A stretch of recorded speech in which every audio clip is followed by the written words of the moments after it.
Shalom, shalom, shalom. It is January the 6th, 2014, and I'm continuing to chronicle events that are building up to World War III. At this point, you'd have to be completely blind not to realize that the assassination of the American ally, the ex-minister in Lebanon, Chatah, that occurred in the hours leading up to the first day of Hanukkah, December 28, 2014, has dramatically shifted things in the Middle East. Everyone now is beginning to see that something is different. Yes, I know violence has always been commonplace in the Middle East, but folks, things are flaring up. Not only did I chronicle this on a daily basis last week, but we got even more recent developments that are confirming World War III is flaring up.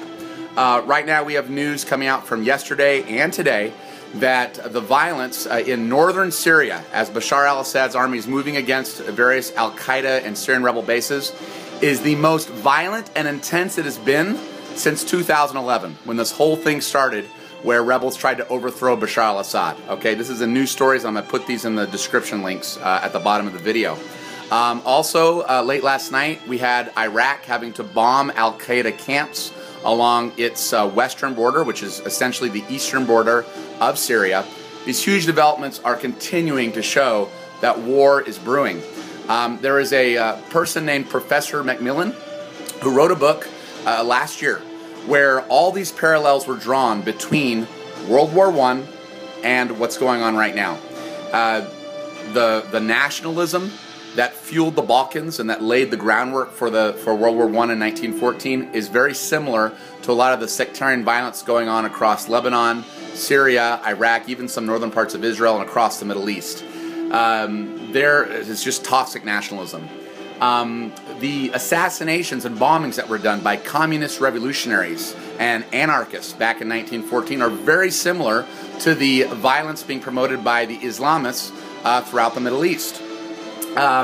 Germany was looking for a chance to sort of strike out on its own and to seize the advantage of this building turmoil to seize its place, its preeminent place in the emerging New World Order in 1914.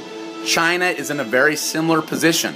China right now is disputing these waters between it and China and these international waters that the United States says are international.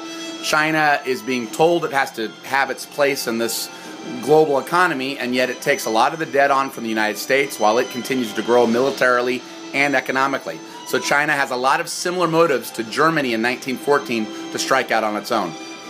Folks, the similarities that have occurred between World War I and what's happening now are too obvious to even suggest that this is something that I'm inventing from the top of my head. It's not.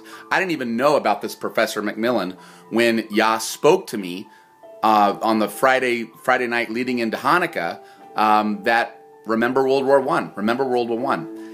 This lone assassination that occurred in the hours leading up to the first day of Hanukkah, that spread out across the West during that first day of Hanukkah, I guarantee you this lone assassination in Lebanon has changed everything. Just like in 1914, this lone assassination of an Archduke Ferdinand in Austria led the world into its first great war. It's time to prepare yourself. Live holy, live pure. Trust in Yahshua, be covered in His blood atonement, keep His commandments. It's time to stay on that spiritual ark and let no one take your crown. This is Daniel John Lee with Torah Restoration Ministries. The website is in the link in the description tab, www.spiritandtorah.com. Shalom.